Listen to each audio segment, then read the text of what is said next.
Eu cumprimento a igreja com a paz do Senhor Jesus, mais uma vez, amém, amados? Amém. Estamos felizes por poder estarmos na casa de Deus, mais uma vez, para louvarmos o nome do Senhor, porque só Ele é digno de honra, de glória, de louvor para todo sempre. E também para aprendermos da sua palavra, porque Ele é bom e a sua misericórdia dura para sempre. Como é bom poder se reunir para estudar a palavra de Deus. Quantas pessoas desejam ou desejaram poder fazer isso e não foi possível, mas a nós o Senhor nos deu o privilégio de estarmos aqui meditando na sua palavra. Na nossa coletânea de estudos sobre o Apocalipse, estaremos estudando neste encontro o capítulo de número 10, texto que já foi lido no prefácio do culto. E esse capítulo de número 10, ele é um parêntese aberto entre o toque da sexta e da sétima trombeta. Abre-se um parêntese aí interessantíssimo, aonde é relatado alguns acontecimentos, tanto no capítulo 10 como na primeira parte do capítulo 11, é relatado aqui alguns acontecimentos importantes. Por exemplo, a visão de um anjo forte, um livrinho que é comido por João, uma vara como semelhante a uma cana de medir, duas testemunhas e um grande terremoto. É o parêntese que é aberto entre o toque da sexta e da sétima trombeta. No entanto, neste capítulo estaremos estudando os detalhes a respeito do anjo forte e também do livrinho visto por João e também das coisas que João selou, ou seja, João foi impedido de escrever no livro da revelação. Eu quero convidar você com bastante atenção para nós estudarmos. É um capítulo bastante sintético, de apenas 11 versículos, e estaremos estudando alguns versículos em conjunto. Por exemplo, eu quero convidar você a ler os 2 primeiros versículos comigo, mesmo sentado aonde você está. Abra sua Bíblia e acompanhe comigo, versículo 1 e versículo 2 do capítulo 10 de Apocalipse, aonde está escrito: E vi outro anjo forte que descia do céu, vestido de uma nuvem, e por cima da sua cabeça estava o arco-íris de Deus, e o seu rosto era como o sol, e os seus pés como coluna de fogo. Versículo 2: E tinha na sua mão um livrinho aberto, e pôs o seu pé direito sobre o mar e o esquerdo sobre a terra. Observe aqui que João, ele tem a visão de um anjo, mas não é um anjo comum. Em alguns momentos, algumas passagens, João vai se referir a um anjo forte, a um personagem diferenciado, como ele fez no capítulo 5. Aqui também ele está dando as características de um anjo forte. No capítulo 5, o anjo veio nas indumentárias sacerdotais e ali ofereceu incenso ao Todo-Poderoso. E nós aprendemos ali que aquele anjo, ele prefigura a pessoa de Cristo, porque ele também é o nosso sumo sacerdote. E aqui João vê um anjo forte. Ele não apenas descreve as qualidades do ser forte. Quem sabe na nossa descrição atual, descrever um homem como um homem forte, geralmente a gente vai tentar buscar atributos de robustez, de musculatura. Quem sabe uma pessoa que pratica academia, que pratica musculação e tem a aparência de uma pessoa forte, mas não é essa mesma descrição que João tem deste anjo, que ele tenta descrever para nós com detalhes aqui. Observe que o anjo, ele está vestido de uma nuvem. A sua vestimenta, o seu vestido é uma nuvem. Observe que este anjo não é um anjo pequeno, não está na estatura comum, peculiar às naturais das visões de um anjo que está prefigurando aí mais ou menos a estatura comum de um homem. Este anjo tem-se a ideia de que ele se apresenta de uma forma monumental, de uma forma colossal. Este anjo, ele tem o seu rosto brilhante como a luz do sol. Este anjo, ele tem o arco-íris como diadema na sua cabeça. Este anjo tem os pés como coluna de fogo. Observe que a visão de João, ela é bem detalhista. Ele tenta descrever as características deste anjo, deste grande anjo, deste anjo forte, deste anjo poderoso. E ele observa um detalhe, que este anjo, ele vem do céu, e quando ele chega na terra, ele coloca o seu pé direito sobre as águas, e o seu outro pé, ou seja, o pé esquerdo, sobre a terra. Ele fica em pé, de forma que o seu pé direito primeiro repousa sobre as águas, e o seu pé esquerdo repousa sobre a terra. Quando ele coloca o seu pé sobre as águas aqui, possivelmente seja uma figura de linguagem, seja um sentido figurado, porque a besta, uma das bestas surgirá das águas, e as águas que vai surgir a besta também não é água literal, ela não vai sair de dentro do mar, simboliza as nações, os povos da terra. Então, quando o anjo coloca o seu pé direito sobre as águas, ele está ali dizendo que todas as nações estão debaixo do seu governo, estão debaixo da sua autoridade, estão debaixo do seu poderio, porque águas aqui representa todas as nações, e a terra aonde o anjo está pisando o seu pé esquerdo representa a Palestina, ou a Terra Santa. Então aqui é basicamente um confronto entre as nações do mundo e a Terra Santa, a terra que hoje compreende a terra de Israel. Mas vamos para o versículo de número 3 e 4 subsequentemente, que diz: acompanhe comigo. E clamou com grande voz, como quando brama o leão, e havendo clamado, os 7 trovões fizeram soar as suas vozes, e havendo os 7 trovões feito soar as suas vozes, eu ia escrever, mas ouvi uma voz do céu que me dizia: sela as coisas que os 7 trovões falaram e não as escreva. Observe que esses 2 versículos estão trazendo a mesma mensagem na sequência. Aquele anjo forte descrito ali por João, que na minha concepção, apesar de haver várias divergências, ele representa também o próprio Cristo, o próprio Senhor, aleluia, o Senhor dos exércitos, o Rei dos reis e Senhor dos senhores, aleluia. Ele brada como brama o leão no deserto.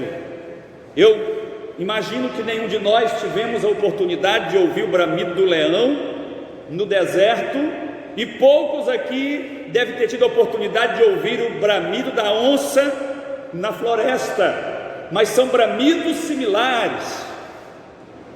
Estava assistindo um vídeo dias atrás do bramido da onça no baixão, como diz aqui no sertanejo, e é de arrepiar. os cabelos, de tão assustador o bramido de uma onça. Agora imagine o deserto, que é amplo, não tem tanta vegetação como a floresta que nós a conhecemos aqui, e este anjo forte, ele clamou. João, ele não descreve o que esse anjo gritou, o que esse anjo pronunciou, mas ele clamou, ele fez um grande clamor ali com uma voz muito alta.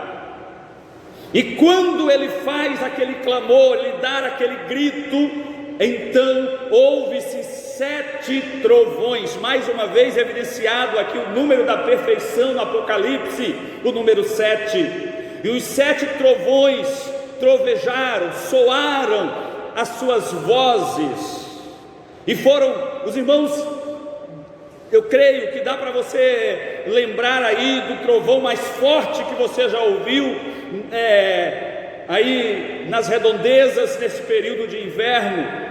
Imagine esse trovão e multiplique aí algumas vezes, para você ter ideia da dimensão do soar daqueles trovões que João viu, que João ouviu. Mas não eram trovões comuns. Aqueles trovões, eles trouxeram cada um a sua mensagem, porque João entendeu a mensagem. Era alto, mas era inteligível, era audível, era estremecedor, mas foi na voz, na linguagem humana, e João, ele entendeu a mensagem, e como havia uma ordem que ele deveria escrever tudo aquilo que ele visse e ouvisse, ele então se preparou para escrever aquelas mensagens, quando mais uma vez ele ouviu do céu uma voz. A voz que foi citada no capítulo anterior, mais uma vez ela aparece aqui para João, ela soa nos ouvidos de João, e não foi o anjo forte que pronunciou a voz. Essa voz ela veio dos céus, dá a entender que foi a voz do próprio Deus, orientando a João que ele selasse, que ele não escrevesse as mensagens que os trovões havia emitido ali naquele momento. E João então selou, guardou para si aquelas mensagens. E aí nós vamos para a sequência do versículo 5, 6 e 7. Leia comigo o versículo 5. E o anjo que vi estar sobre o mar e sobre a terra levantou a sua mão ao céu e jurou por aquele que vive para todo sempre, o qual criou os céus e as coisas que nele há, e a terra e as coisas que nele há, e o mar e as coisas que nele há, que não haveria mais tempo.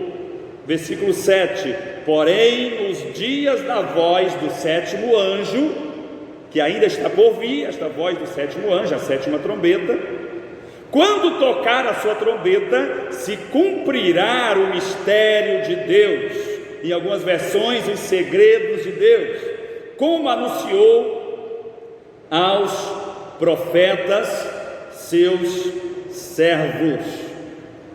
E isso que será revelado no soar da 7ª trombeta, dá para se imaginar que é exatamente a mensagem que os trovões exclamaram, e João não teve autorização para escrever, porque o texto está na sequência. E ao soar da 7ª trombeta, então se fará conhecido os segredos de Deus, os mistérios de Deus, em relação àquilo que foi dito para os tempos do fim. Alguns intérpretes discordam de que esse anjo seja Jesus, porque ele, sendo Deus, não poderia jurar por outro. Observe que Jesus jura por aquele que fez os céus e a terra e tudo que nela há. Nosso ponto de vista nesta passagem é Jesus levantando as mãos aos céus e jurando em nome do Pai, simplesmente. E jurando em nome do Pai, Jesus jurava também em nome de si mesmo, porque conforme o Evangelho de João, ele e o Pai são um. Aquele que vê Jesus vê o Pai. Aquele que conhece a Jesus conhece o Pai. Eu e o Pai somos um. Então isso, amados, nada diminui o fato de Jesus jurar pelo seu Pai, nada diminui o teor da sua divindade, o fato de ele ser igual a Deus. Pelo contrário, isto é uma forma de Jesus como filho honrar o Pai, jurando pelo próprio Pai. Então eu não vejo nenhum problema de esse anjo forte não ser Jesus, simplesmente porque ele jurou por aquele que está assentado no trono, por aquele que fez todas as coisas. Porque nenhum anjo nas Escrituras tem a aparência descrita por este anjo aqui, amados.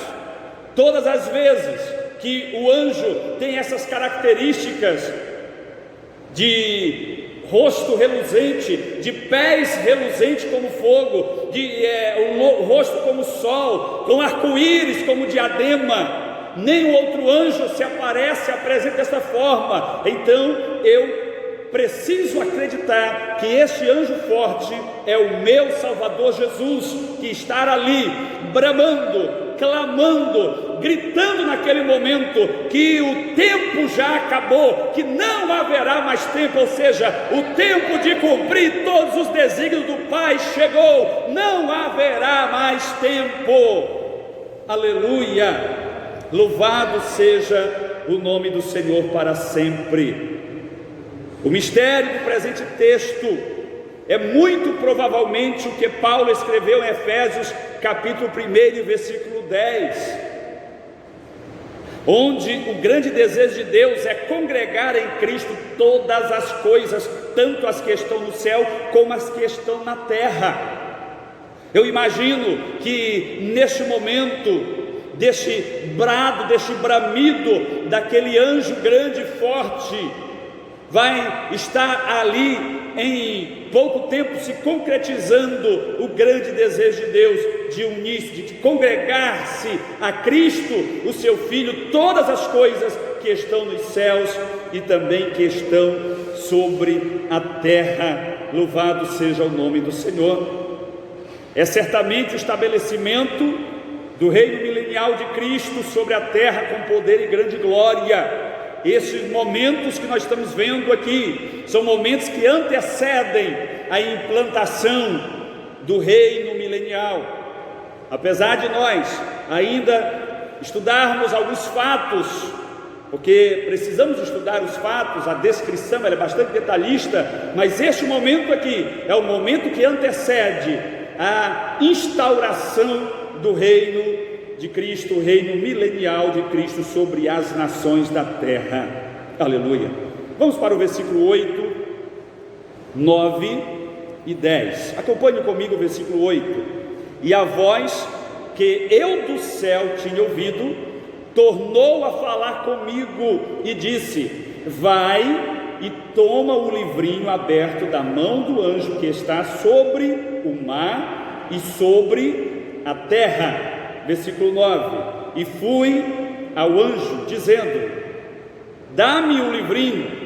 E ele disse-me: toma-o e come-o, e ele fará amargo no teu ventre, porém na tua boca será doce como mel. Versículo 10: e tomei o livrinho da mão do anjo e comi-o, e na minha boca ele se fez doce como mel. Havendo-o comido, o meu ventre ficou amargo. A palavra mar, literal ou figuradamente, amados, aparece 25 vezes no Apocalipse. O curioso aqui nesta sessão é que a palavra mar, ela é citada antes da terra. Sempre que vai descrever, o anjo está pisando com o pé no mar e na água. Aliás, no mar e na terra. Primeiro no mar, depois na terra. Nas outras sessões do Apocalipse, quando isso acontece, primeiro na terra, depois no mar, mas aqui, primeiro no mar e depois na terra. Observe que a palavra mar vem antes. O anjo que estava sobre o mar e a terra, Lá no princípio nós vimos com o pé direito sobre o mar e com o pé esquerdo sobre a terra. Como eu já disse, o mar aqui não é o Oceano Atlântico, o Índico, o Pacífico. O mar aqui significa as nações da terra. Então, com este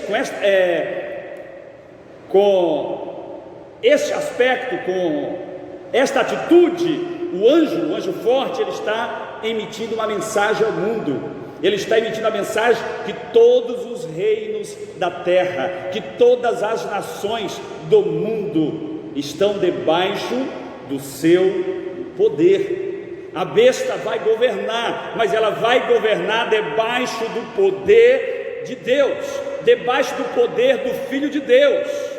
A besta vai enganar as nações, mas com a permissão do Filho de Deus. Ele subjuga todas as coisas, e no tempo apropriado ele vai agir para trazer juízo apropriado para cada momento, até que haja a consumação de todas as coisas.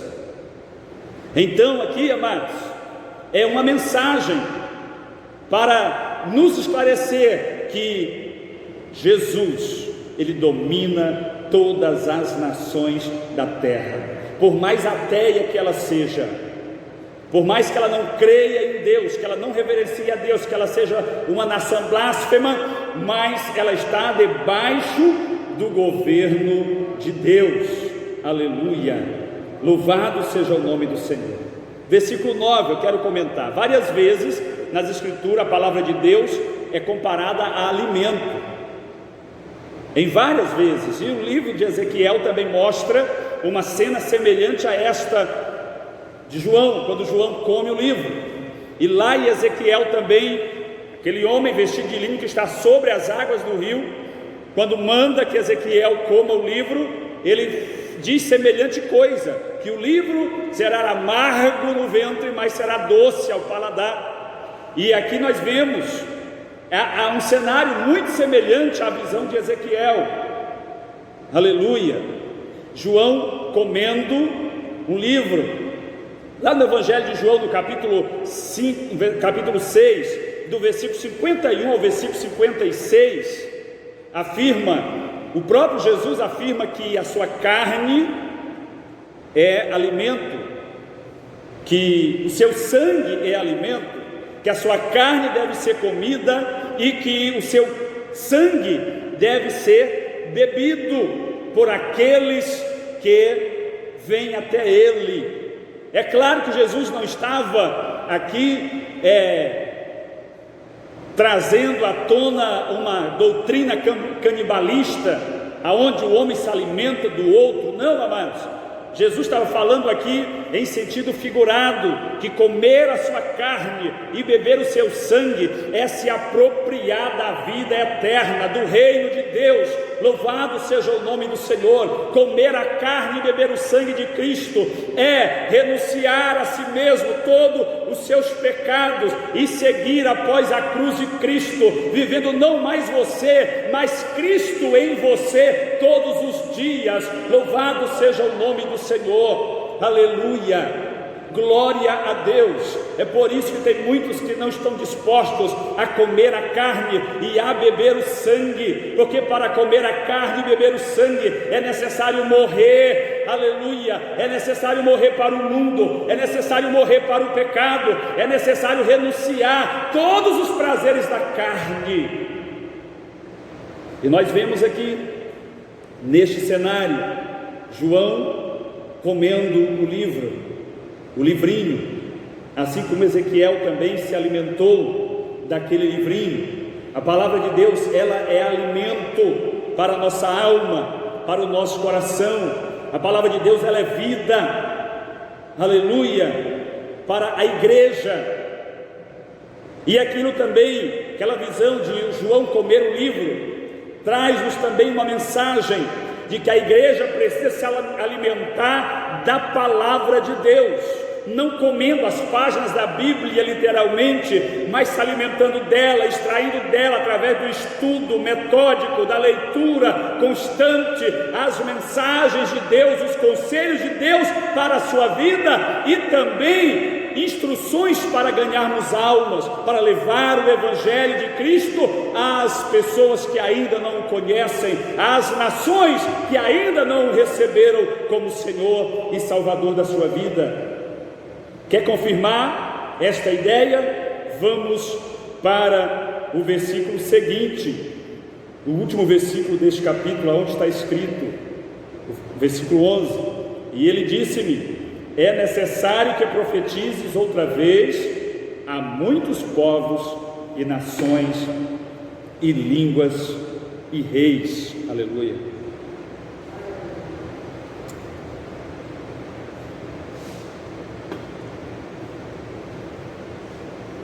A ideia de que João deveria anunciar outra vez. Primeiro, ela traz uma mensagem pessoal para João, que João não iria morrer naquele isolamento, naquele exílio que tinham lhe colocado ali. Se ele teria que anunciar o Evangelho, profetizar a muitas nações, povos e reis, ele teria que sair daquele lugar. E de fato ele saiu daquele lugar. A Bíblia não descreve como João foi resgatado, mas o certo é que ele foi resgatado dali. Ele foi retirado ali daquela clausura, daquele isolamento, daquela ilha deserta, que era uma condenação de morte. Mas além da mensagem específica para o momento de João, este versículo também traz uma mensagem geral para a igreja do Senhor Jesus. Mas antes disso, falando ainda do livro, que livro era aquele que João comeu? A Bíblia não descreve o que tinha escrito naquele livro. A Bíblia também não fala que livro era aquele. Naquela época nós não tínhamos a ideia de livro e nem a palavra livro ainda existia, mas o livro ainda era um rolo, papiros. Mas mais ou menos no 4º século da igreja foi que se usou a expressão livros. Então, que palavra foi que João escreveu ali para que pudesse traduzir para livro hoje, pastor? João escreveu no grego biblos, que deu origem ao nome Bíblia futuramente. Mas sabemos que o livro, na visão de João, não era um livro com brochura como este aqui, mas era um pequeno livro, um pequeno rolo, que era o livro daquela época, tá? E João come aquele livro. Então, que livro era este? Há algumas interpretações para o livro, apesar de não saber o conteúdo, mas alguns expositores da palavra defendem que esse livro seja a Bíblia, a palavra de Deus. Outros defendem que aquele pequeno livro que João comeu fosse o Apocalipse, o livro da revelação que ele estava recebendo ali, e que ele deveria então transcrever e multiplicar aquela mensagem para as muitas nações, povos, línguas e reis. Sendo a Bíblia ou sendo o Apocalipse, eu quero convidar a você a não fechar o grande livro de Deus, porque o livro está aberto, aleluia, o livro está aberto até os dias de hoje, e ele vai permanecer aberto, aleluia, até Jesus voltar, porque enquanto a igreja de Deus estiver na terra, terá a missão suprema de anunciar o que está contido neste livro, a palavra de Deus, aleluia, glória ao nome do Senhor Jesus, para todo sempre.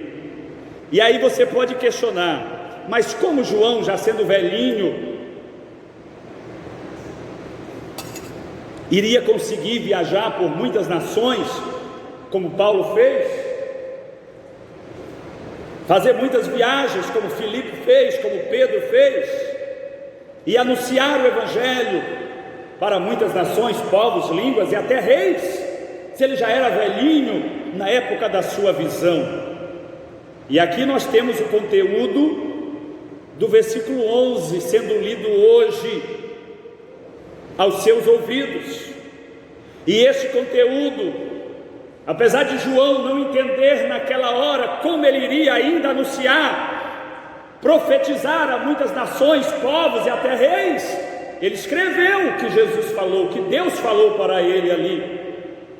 Mas ele não sabia que os seus escritos iriam se multiplicar através da Bíblia Sagrada e chegar não só a mim, a você, mas a quase todas as nações do mundo, sendo transcrito, traduzido para quase todas as línguas. Louvado seja o nome do Senhor. Aqui se cumpre o que Deus falou a João naquele momento. Importa que tu profetizes ainda a muitos povos, nações, tribos e reis da terra. Louvado seja o nome do Senhor. E muitos reis já se converteram, muitos líderes já se converteram através da mensagem de João, através da Bíblia Sagrada, através da leitura deste livro precioso que é a palavra de Deus. Louvado seja o nome do Senhor. E nós devemos ser os continuadores desta mensagem da profecia, anunciando esta mensagem à nossa geração. Deus não vai usar um ser supremo, uma pessoa superdotada, super inteligente para evangelizar a minha geração, não, amados. Deus usará a mim, Deus usará a nós para evangelizar a nossa geração, aleluia. E é conhecendo a palavra de Deus com mais profundidade que nós teremos mais habilidade para evangelizar a nossa geração. Que Deus nos abençoe. Eu quero convidar você para estar aqui no próximo encontro, aonde estaremos estudando sobre o capítulo 11 do Apocalipse, quando estaremos estudando os demais acontecimentos desse parêntese que foi aberto antes da sétima trombeta e também a sétima trombeta no capítulo 11 do Apocalipse. Que Deus te abençoe. Você que está ouvindo através das redes sociais, multiplique esta mensagem, compartilhe em seus contatos esta mensagem. Se possível, dê o seu like e nos ajude a alcançar mais pessoas, mais vidas com a palavra que liberta. Deus te abençoe. Amém.